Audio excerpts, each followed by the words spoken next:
నిజంగా బాబా జీవిత చరిత్ర చెప్పడం, బాబా లీలలు చెప్పడం, ఎక్కడెక్కడ కేకలేశారో దాని వెనకాతల దృష్టాంతాలు ఏమిటో, ఏ స్థాయిలో వేశారో చెప్పవలసి వస్తే ఏ మామూలు మాటలా, సామాన్యమైన విశేషం అది.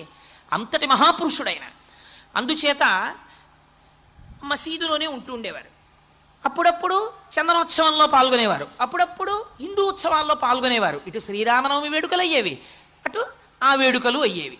ఎవరైనా తన దగ్గరికి వస్తే అల్లా మాలిక్ అనేవారు.